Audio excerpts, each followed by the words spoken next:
혹시 셔터 아일랜드라는 영화를 보신 분이 계십니까? 개인적으로 영화를 그저 재미로 소비하는 사람이라서 사실 그 내용을 크게 머리에 담아두지 않습니다. 그런데 그럼에도 불구하고 그 내용이 조금 충격적이어서 기억에 잘 남아있는 영화가 몇 개가 있는데요. 그 중에 하나가 바로 이 셔터 아일랜드라는 영화입니다. 제가 지금부터 이 영화를 스포를 할 거고 결말을 이야기를 할 건데 양해해 주시기 바랍니다. 이 셔터 아일랜드에서라는 영화에 보시면 보스턴 셔터 아일랜드에 한 정신병원이 있습니다. 이곳은 중범죄를 저지른 정신병자를 격리하는 병동으로 탈출이 완전히 불가능한 곳입니다. 그러던 어느 날 이곳에 격리되어 있던 환자 한 명이 실종되는 사건이 발생합니다. 정신병자이면서 중범죄자인 이 환자가 사라진 일은 너무나도 큰 일이기 때문에 이 일을 수사하기 위해서 연방보안관이 이곳에 파송됩니다. 그는 두 사람의 보안관이 파견되는데요. 한 사람은 테디라는 사람이고요. 그리고 다른 한 사람은 척이라는 사람입니다.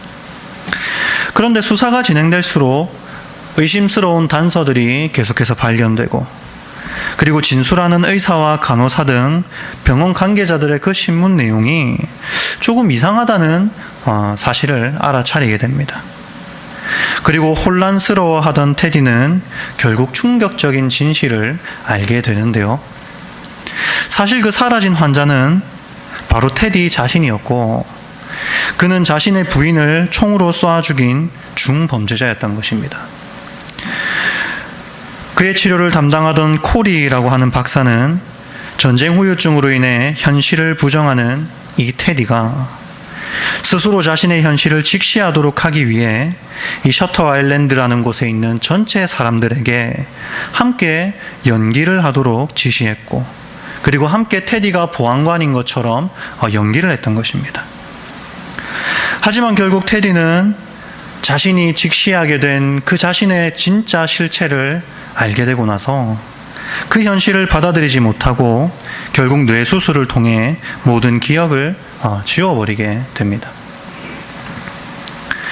고대의 유명한 철학자 소크라테스가 너 자신을 알라라는 유명한 말을 했습니다. 소크라테스는 내가 유일하게 아는 것은 내가 아무것도 알지 못한다는 것이다 라고 말함으로써 자기 자신의 무지를 알고 겸손하게 스스로를 고찰하고 알아감으로써 진리에 도달하게 된다고 말한 철학자입니다. 마치 셔터 아일랜드의 테디처럼 스스로 이 실종 사건을 조사하면서 실제 자신의 상태를 조금씩 직시하도록 하는 것과 유사합니다. 그런데 사실 인간은 결코 자신의 상태를 스스로 직시할 수 없습니다. 이토록 똑똑한 철학자이자 지성인 소크라테스조차도 결국에는 내가 누구인가라는 이 질문에 대한 진리에 도달하지 못했던 것처럼 말입니다. 사실 우리는 교회에서 말씀을 들으면서 자주 우리가 누구인지 듣습니다. 죄인, 예수 그리스도가 없이는 단 한순간도 살아갈 수 없고 아무것도 할 줄 모르는 무능한 죄인입니다. 그런데 실제로 우리는 말씀을 통해 스스로의 상태를 끊임없이 듣고 어떻게 해야 살 수 있는지를 배우면서도 눈먼 맹인처럼 그리고 기가 막힌 귀머거리처럼 마치 돼지에게 던지는 진주처럼 흐리멍텅하게 살아갈 때가 얼마나 많이 있는지 모릅니다.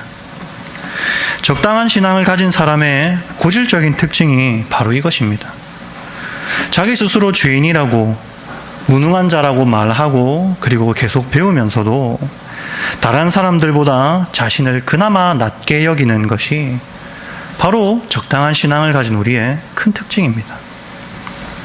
저도 이 사실을 너무나도 잘 알고 있습니다. 제가 그렇기 때문입니다. 어느 순간 나도 모르게 자신을 의인화하는 악한 본성이 문득 생겨날 때가 얼마나 많은지요.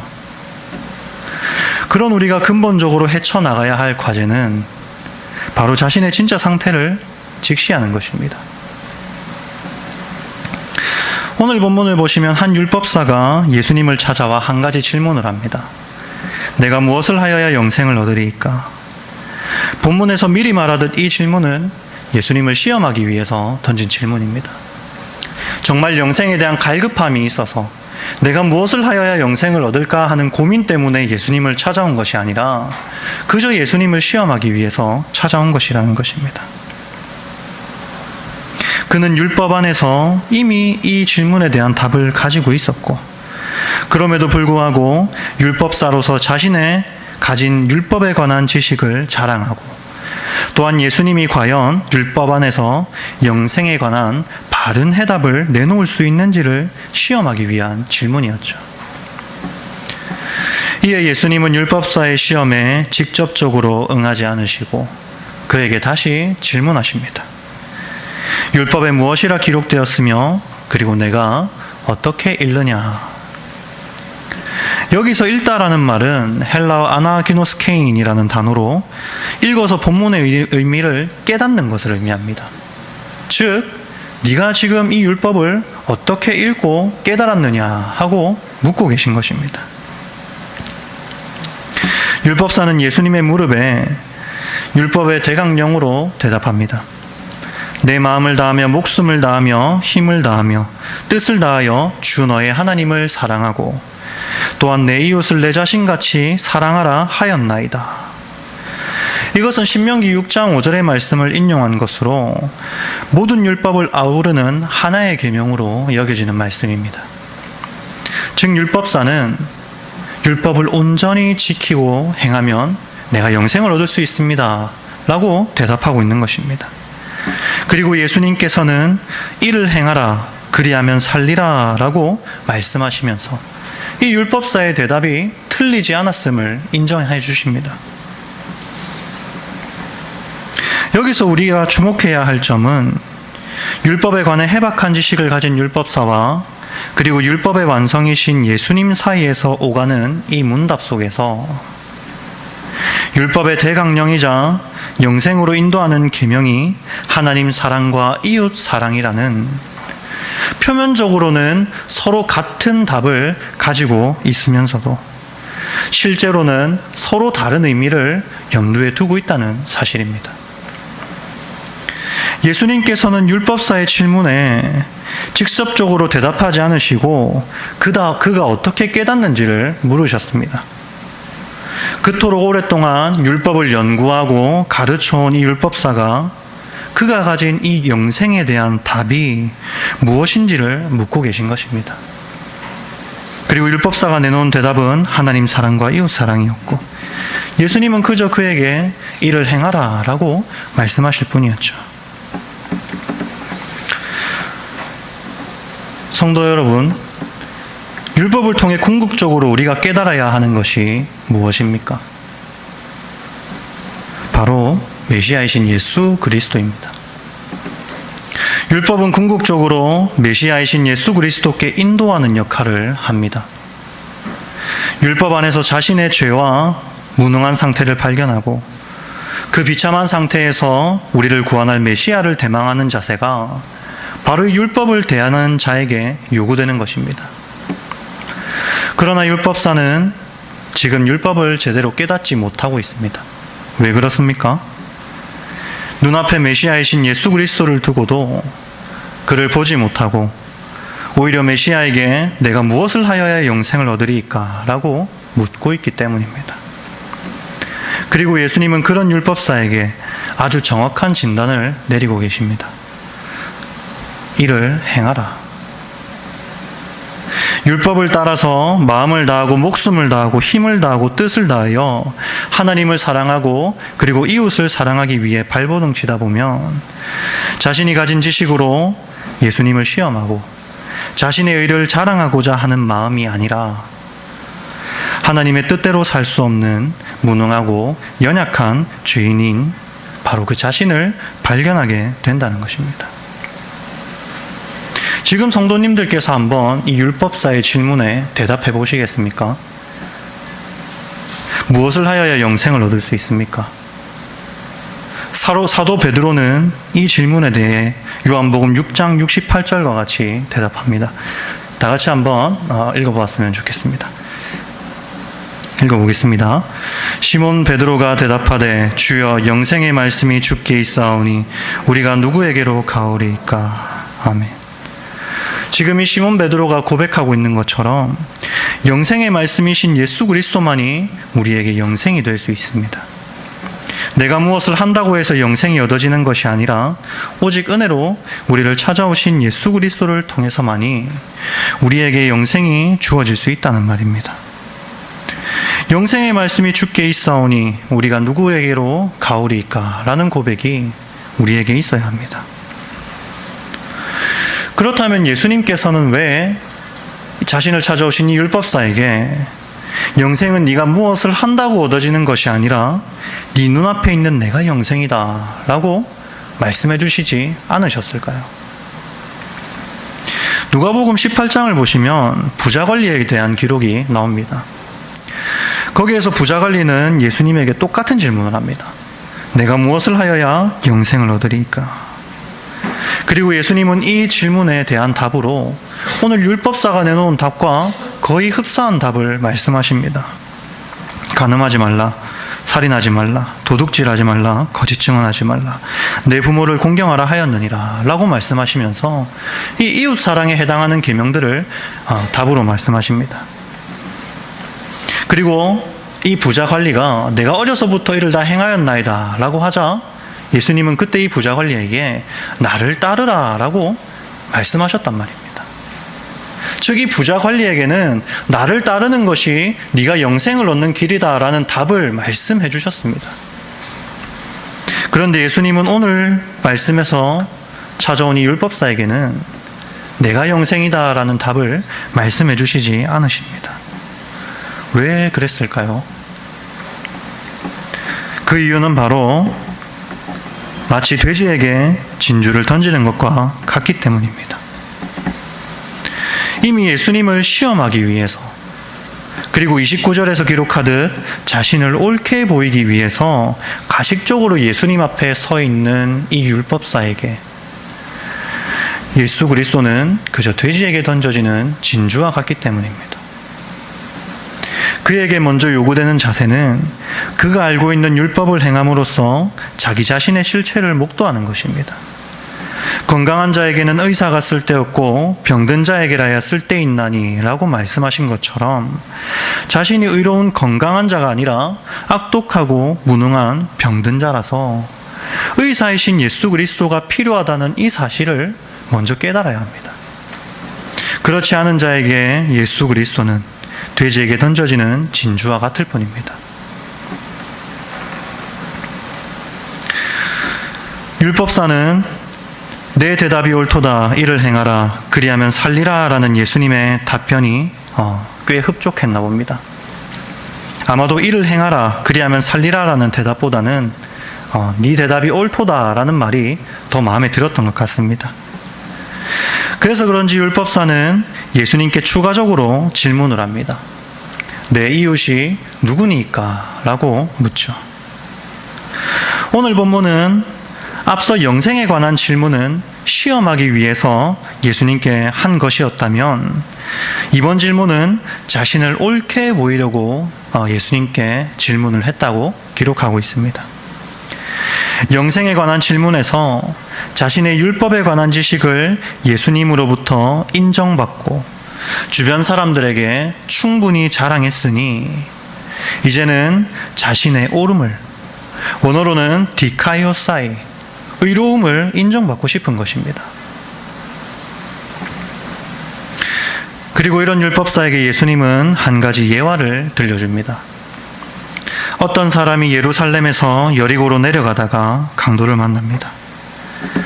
그는 강도에 의해 옷을 포함한 모든 것을 약탈당하고 매우 맞아서 거의 죽을 지경에 이르게 됩니다. 그리고 그때 마침 한 제사장이 길을 가다가 이 강도 만난 자를 보게 되는데요. 이 제사장은 그를 그대로 버려둔 채 피해서 지나가 버립니다. 그리고 좀 시간이 지나서 한 레위인도 그곳을 지나갑니다. 그리고 강도 만난 자를 발견하였지만 그를 보고 피하여 지나가 버립니다. 마지막으로 어떤 사마리아 사람이 지나가다가 그를 보고 불쌍히 여겨 기름과 포도주로 상처를 싸매어 주고 짐승에 태워 주막으로 데리고 가서 돌보아 줍니다. 이뿐만 아니라 이튿날 주막 주인에게 2데나리온을 주면서 그 사람을 돌보아 주기를 부탁하고 비용이 더 들면 돌아올 때 갚아주리라 약속합니다. 예수님은 이 예화를 율법사에게 들려준 후에 다시 질문하십니다. 네 생각에는 이 세 사람 중에 누가 강도 만난 자의 이웃이냐? 율법사는 자비를 베푼 자이니이다 라고 대답했고, 예수님은 이번에도 너도 이와 같이 하라 라고 말씀하십니다. 예수님은 지금 율법사에게 이웃사랑이 무엇인지 예화를 통해 가르치시고 이와 같이 하라고 말씀하십니다. 앞서 영생에 관한 질문에 대한 답을 하실 때도 행하라, 이를 행하라, 이와 같이 하라 라고 말씀하고 계십니다. 지금 율법사에게 중요한 것은 율법을 잘 알고 그것을 자랑하고 이를 통해 자신을 옳게 보이는 것이 아니라 예수님의 말씀처럼 행하는 것입니다. 그러나 예수님의 행하라는 권면 속에서 율법사는 끝끝내 제대로 된 답을 내놓지 않은 채 예수님과의 이 문답은 끝이 납니다. 갈라디아서 5장 4절 말씀을 보시면은요, 제가 읽겠습니다. 율법 안에서 의롭다함을 얻으려 하는 너희는 그리스도에게서 끊어지고 은혜에서 떨어진 자로다 라고 기록합니다. 이 갈라디아서 말씀처럼 율법사는 자신이 평생을 연구해온 율법으로 의롭다함을 얻으려 하는 자였으나 정작 눈앞에 진짜 영생이신 예수 그리스도는 보지 못하고 그리스도에게서 끊어져 은혜에서 떨어져 버린 자입니다. 율법사는 이웃이 누구인지 묻는 질문으로 자신의 의로움을 나타냄으로써 자신이 의로운 줄로 착각했고, 하나님 사랑에 대한 질문을 당연하다는 듯이 제외함으로써 자신이 하나님을 사랑하고 있는 줄 착각했고, 결국 영생이신 예수 그리스도를 눈앞에 두고도 그 생명의 말씀이신 영생의 말씀이신 예수 그리스도를 발견하지 못하고 그저 영생이 자신에게 있는 줄로 착각한, 자기 자신을 제대로 알지 못하고 허상에 빠진 테디 보안관과 같은 그런 자라는 것입니다. 누가는 자신의 복음서에서 오늘 본문에 등장하는 이 율법사와 비슷한 사람들, 바리새인들과 비슷한 사람들을 자주 언급합니다. 그리고 그 본문 몇 가지를 함께 병행해서 잠깐 살펴보려고 하는데요. 누가복음 11장 52절 말씀을 다 같이 한번 읽어보았으면 좋겠습니다. 읽어보겠습니다. 화 있을진저 너희 율법교사여, 너희가 지식의 열쇠를 가져가서 너희도 들어가지 않고 또 들어가고자 하는 자도 막았느니라 하시니라. 아멘. 이 본문에서 언급하는 율법교사가 가진 열쇠는 바로 이 율법입니다. 앞서 말씀드린 대로 율법은 길이요 진리요 생명이신 예수 그리스도께로 우리를 인도하는 역할을 하는 열쇠입니다. 죄인인 자신의 상태를 깨닫고 율법 앞에서 한없이 무능한 자신을 발견하고 예수 그리스도를 소망하게 됩니다. 그러나 지금 율법사는 지식의 열쇠인 율법을 가지고도 영생이신 예수 그리스도를 발견하는데 실패했습니다. 그저 자신의 의로움을 드러내는데 이 지식의 열쇠를 사용했죠. 누가복음 16장 14절을 한번 보시면은요, 불의한 청지기 비유를 말씀하시는 예수님을 향해 바리새인들이 비웃고 있습니다.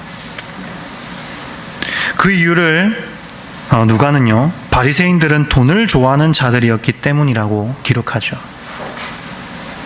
재물과 하나님을 겸하여 섬길 수 없다는 예수님의 말을 이들은 비웃은 것입니다. 그런 바리새인들을 향해 예수님이 말씀하십니다. 너희는 사람 앞에서 스스로 옳다 하는 자들이나 너희 마음을 하나님께서 아시나니 사람 중에 높임을 받는 자는 그것은 하나님 앞에 미움을 받는 것이니라. 스스로 옳다 하는 자들, 율법사가 떠오르지 않으십니까? 하나님 사랑, 이웃 사랑이라는 이 영생에 대한 답을 가지고도 그것으로 예수 그리스도를 발견하기는커녕 자신의 옳음을 나타내려는 이 율법사의 모습을 떠올려 보십시오. 그리고 16장 14절부터 이어서 18절을 보시면은요, 무릇 자기 아내를 버리고 다른 데 장가드는 자도 가늠함이요 무릇 버림당한 여인에게 장가드는 자도 가늠함이니라 라고 말씀하십니다. 이 말씀은 마태복음 5장 28절부터 이어지는 말씀을 인용한 것인데요, 이 말씀은 마태복음 5장 28절 말씀을 다 같이 한번 읽어보시면 그 의미를 정확하게 이해할 수 있습니다. 마태복음 5장 28절 말씀 있죠? 네, 한번 다 같이 읽어보도록 하겠습니다. 음욕을 품고 여자를 보는 자마다 마음에 이미 간음하였느니라. 아멘. 이 5장 28절과 그리고 그 뒤에 나오는 32절을 보시면 같은 맥락의 본문인데요, 32절에 방금 이 누가복음 16장의 말씀이 똑같이 기록되어 있습니다. 즉 예수님께서 지금 이 누가복음 16장 18절에서 하시는 말씀은 무릇 자기 아내를 버리고 다른 데 장가드는 자도 가늠함이요 무릇 버림당한 여인에게 장가드는 자도 가늠함이니라 라는 이 말씀은 너희가 아내를 두고 다른 여인을 만나지 않았다고 해서 가늠하지 말라라는 계명을 지킨 것이 아니라 너희가 생각에 음욕을 품는 것조차도 가늠한 것이다 라는 것을 지금 이 바리새인들에게 말씀하고 계시는 것입니다. 율법으로 자신을 의롭다 하려는 그들에게 율법은 1.1획도 변하지 않을 것을 말씀하시면서 간음에 대해 말씀하신 이유가 뭘까요? 어찌 보면 조금 생뚱맞아 보이는 이 말씀을 갑자기 말씀하신 이유가 무엇일까요? 그 답은요, 다시 2장을 조금만 더 넘어가셔서 18장 9절을 보시면 알 수 있습니다. 그곳에 바리새인과 세리에 관한 이야기가 등장하는데요, 이 비유는 16장과 마찬가지로 9절 말씀을 보시면은요, 자기를 의롭다고 믿고 다른 사람을 멸시하는 자에게 하는 말씀임을 명확하게 밝히고 있습니다. 한 바리새인과 한 세리, 이 두 사람이 성전에 기도하러 올라갑니다. 바리새인은 세리와 떨어져서 따로 기도하는데요, 그 내용을 한번 보시면은요, 하나님이여, 나는 다른 사람들 곧 토색, 불의, 간음을 하는 자들과 같이 아니하고 이 세리와도 같이 아니함을 감사하나이다 하고 기도합니다. 그리고 스스로를 소개하기를 1회에 2번씩 금식하고 또 소득의 11조를 드리나이다 라고 기도합니다. 마치 율법사처럼 자신이 알고 있는 율법으로 자신의 의로움을 과시하고자 하는 모습을 보이고 있는 것이죠. 여기서 바리새인의 기도를 자세히 보십시오. 자신은 토색과 불의와 간음을 하지 않는다고 당당하게 기도하고 있습니다. 정말 이 바리새인은 토색, 불의, 간음을 행하지 않았을까요? 그는 자신의 아내를 두고 다른 여인과 동침하지 않았으므로 자신이 간음하지 말라는 계명을 잘 지키었다고 스스로 생각하고 있으나, 이런 바리새인을 향해 예수님은 우리가 조금 전에 살펴본 그 말씀, 자기 아내를 버리고 다른 데 장가드는 것도 간음함이요 버림당한 여인에게 장가드는 것도 간음이다. 마태복음 5장 28절 읽은 것처럼 음욕을 품고 여자를 보는 자마다 마음에 이미 간음하였느니라 라고 말씀하고 계시는 것입니다. 바리새인이 표면상은 율법을 지키는 것처럼 의로워 보이지만 그 중심의 실상은 바리새인도 율법 앞에서 떳떳할 수 없는, 결코 의로울 수 없는 죄인이라는 사실을 말씀하고 계시는 것입니다. 하나님께서는 이런 자들의 마음을 꿰뚫어 보시고 16장 15절에서 기록하듯 하나님 앞에 미움을 받는 자들로 여기십니다. 분명히 율법사는 하나님 사랑과 이웃 사랑이라는 지식의 열쇠를 가지고 있었고, 바리새인은 그 지식의 열쇠를 가지고 11조도 하고 금식도 하고 나름대로 율법을 열심히 지켰으나 실상은 하나님 앞에서 미움을 받는 자가 되었다는 말입니다. 이런 사람은 영생이신 예수 그리스도를 눈앞에 두고도 자신을 옳게 보이려고, 의롭게 보이려고 내 이웃이 누구니까 하고 묻는 자입니다. 하나님을 사랑하고 지킨다고 하면서, 율법을 지킨다고 하면서 성전에 가서 기도하며 1회에 2번씩 금식하고 소득의 11조를 하나님 앞에 드리면서 이것을 자랑으로 삼는 사람들을, 이 사람들이 바로 이 율법사입니다. 그리고 이 사람들을 향해 예수님은 오늘 네 자신을 알아라 라고 말씀하고 계시는 것입니다.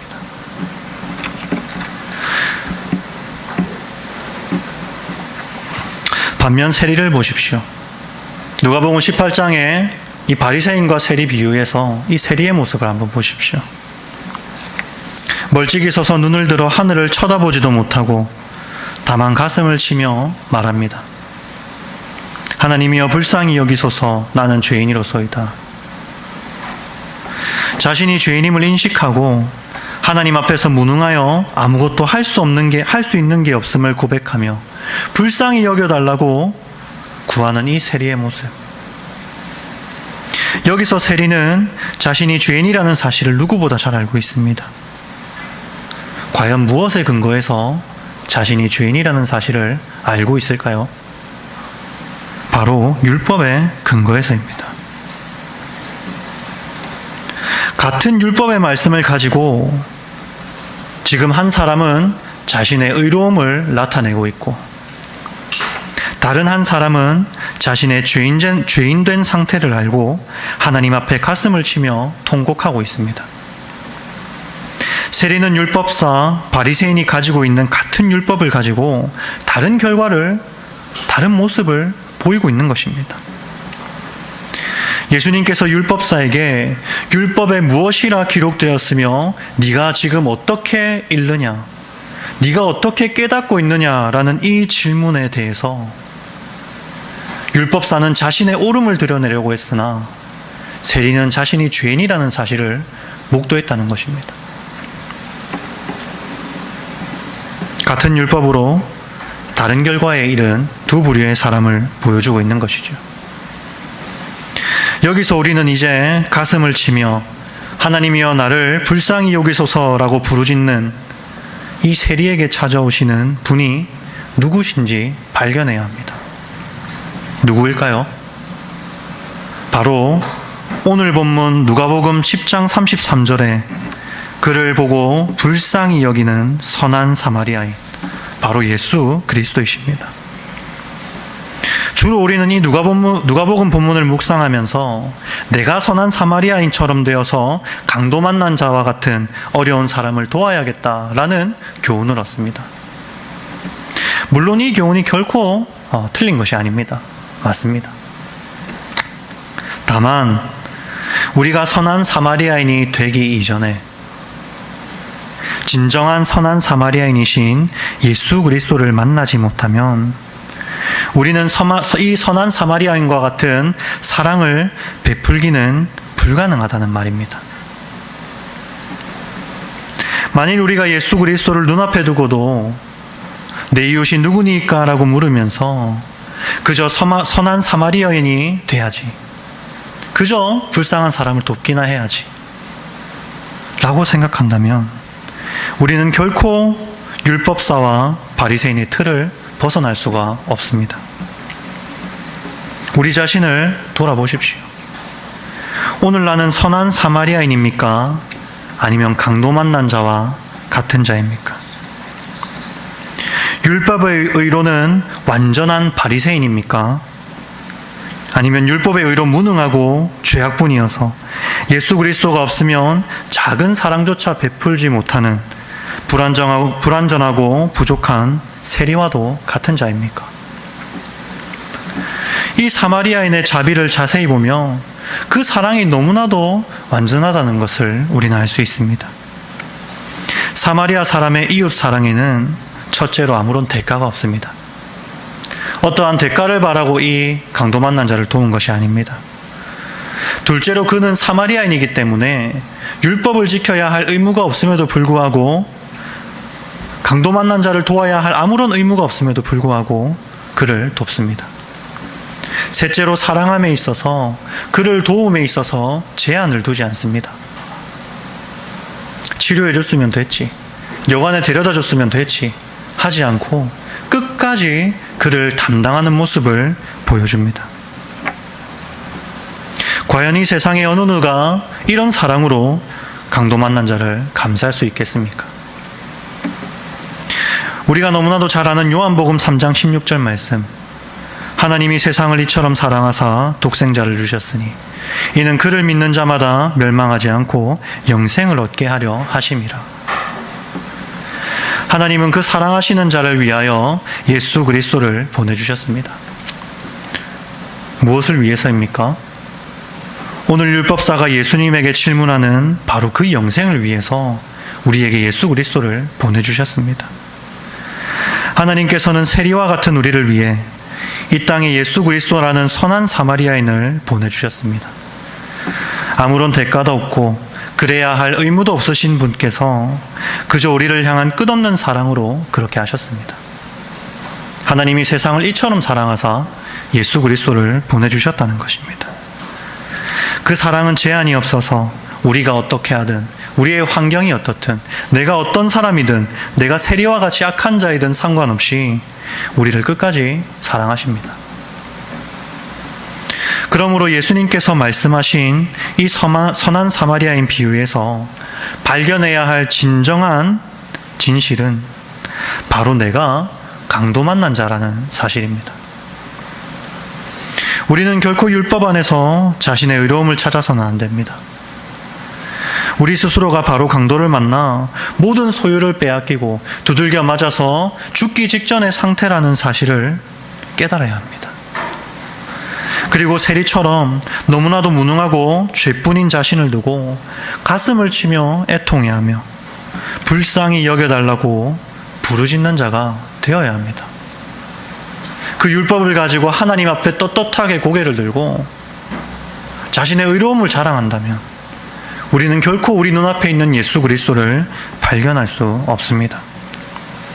그러나 세리처럼 자신의 가슴을 치며 눈물을 흘리며 그 앞에 무릎 꿇을 때에 우리는 그제서야 우리를 찾아오시는 선한 사마리아인이신 예수 그리스도를 발견할 수 있게 됩니다. 그리고 그 예수 그리스도께서 기름과 포도주로 우리의 상처를 싸매어 주시며 우리에게 영생을 주실 것입니다. 마지막으로 누가복음 7장만 살펴보고 말씀을 마치도록 하겠습니다. 그렇다면 우리는 선한 사마리아인이 될 수 없습니까? 아닙니다. 누가복음 7장 36절부터 쭉 보시면 한 여자가 예수님께 향유를 붓는 사건이 기록되어 있습니다. 예수님께서 한 바리새인의 집에 귀화하고 계실 때에 어떤 한 여자가 향유 옥합을 가지고 와서 예수님의 발 앞에 무릎을 꿇습니다. 그리고 그 발 앞에 엎드려서 눈물을 흘리며 그 발을 적시고 머리털로 닦고 발에 입을 맞추고 향유를 붓습니다. 그때 함께 있던 바리새인이 머릿속으로 이렇게 생각합니다. 예수님이 진짜 선지자라면 지금 몸에 손을 대고 있는 이 여인이 어떤 자인 줄 알았을 텐데 그 여인은 누구라고 말합니까? 죄인이라고 말합니다. 누구며 어떠한 자, 곧 죄인인 줄을 알았으리라 라고 말하고 있죠. 그리고 이 생각을 꿰뚫어 보신 예수님께서는 데나리온 빚진 자 둘에 대한 비유를 말씀하시면서 500데나리온 빚진 자와 50데나리온 빚진 자에게 모두 빚을 탕감해 주었을 때 누가 탕감해 준 자를 더 사랑하겠느냐고 물으시며 다음과 같이 말씀하십니다. 누가복음 7장 47절 말씀 다 같이 한번 읽어보도록 하겠습니다. 이러므로 내가 내게 말하노니 그의 많은 죄가 사하여졌도다. 이는 그의 사랑함이 많음이라. 사함을 받은 일이 적은 자는 적게 사랑하느니라. 아멘. 우리가 죄인임을 처절하게 깨닫고 예수 그리스도의 그 사랑과 은혜로 얼마나 많은 죄를 탕감받았는지 깨닫는 자, 그것을 알게 될 때에 탕감해 주신 하나님을 향한 사랑은 더욱 커지게 됩니다. 우리를 불쌍히 여겨 구원하신 선한 사마리아인이신 예수 그리스도의 은혜와 사랑이 얼마나 큰지 뼈저리게 느끼게 될 때 하나님을 향한 사랑이 더욱더 깊어지고, 율법의 대강령과 같이 하나님 사랑과 이웃 사랑이라는 그 길로 너무나도 자연스럽게 걸어가게 되는 것입니다. 그리고 결국에는 나도 선한 사마리아인과 같이 되어 강도 만난 자와 같은 이웃들에게 그리스도인의 향기를 풀풀 풍기는, 우리가 받은 그 사랑을 또 다른 누군가에게 베풀 수 있는 선한 사마리아인이 될 수 있다는 것입니다. 오늘 오전 말씀처럼 형제를 내 몸과 같이 사랑함으로 생명 안에 거하는 줄을 아는 자가 된다는 것입니다. 율법에 관해 해박한 지식을 가진 율법사와 그리고 율법의 완성이신 예수 그리스도 사이에 오가는 이 문답 속에 표면적으로는 서로 같은 답을 가지고 있지만 실제로는 서로 다른 의미를 염두에 두고 있다는 사실을 우리는 기억해야 합니다. 오늘 우리는 진리의 말씀을 무엇이라 깨닫고 있습니까? 성도님들 앞에 놓여있는 이 성경을 어떻게 읽고 계십니까? 혹시 그 말씀을 가지고 나의 옳음과 나의 의로움을 드러내는데 사용하고 계시지는 않으십니까? 우리는 분명히 지식의 열쇠를 가지고 있습니다. 그리고 이 지식의 열쇠를 가지고 나의 의로움을 드러낼 것인지, 아니면 내 옆에 계시는 이 예수 그리스도를 직시할 것인지 선택하셔야 합니다. 성도님들이 가진 말씀으로 의로움을 삼지 마시고 부단히 예수 그리스도를 바라보시기 바랍니다. 예배에 올 때마다 당당한 모습보다는 세리처럼 말씀대로 살지 못한 자신의 모습을 애통해하며 불쌍히 여기소서 하고 고백할 수 있어야 합니다. 그때 예수 그리스도께서 우리를 불쌍히 여기사 사랑으로 찾아오실 것입니다. 그리고 성도님들도 선한 사마리아인과 같은 온전한 사랑의 사람이 되도록 하실 것입니다. 그 하나님을 의지하여 오늘 하루도 사랑의 사람으로 살아내는 저와 한우리 성도님들 되시기를 바랍니다. 제가 기도하겠습니다. 하나님, 오늘 이 누가복음 말씀을 통하여서 강도 맞는 자가 과연 누구인가를 한번 생각해 보았습니다. 우리는 너무나도 자주 우리의 의로움을 자랑하고 우리의 옳음을 드높이려고 하는 악한 본성을 가지고 있습니다. 그런 우리에게 예수 그리스도께서 찾아오셔서 우리의 죄를 깨닫게 하시고 우리가 선한 바리새인과 같이 아니하고 죄를 짓고 애통해하며 눈물을 흘리는 세리와 같다는 사실을 우리에게 깨닫게 하시니 감사합니다. 우리에게 날마다 사랑으로 찾아오시는 선한 사마리아인이신 그 예수 그리스도를 우리가 바라보게 하시고 그를 통해 우리가 하나님 앞에 의로운 자가 아니라 죄인이라는 사실을, 나 자신을 알 수 있는 하나님의 은혜가 우리 가운데 있게 하여 주시사 우리가 온전히 그 하나님의 사랑을 날마다 의지하고 하나님의 그 은혜를 날마다 갈구하는 자가 되게 하여 주시옵소서. 감사를 드리며 예수님 이름으로 기도드렸습니다. 아멘. 찬송가 90장 함께 찬송하겠습니다.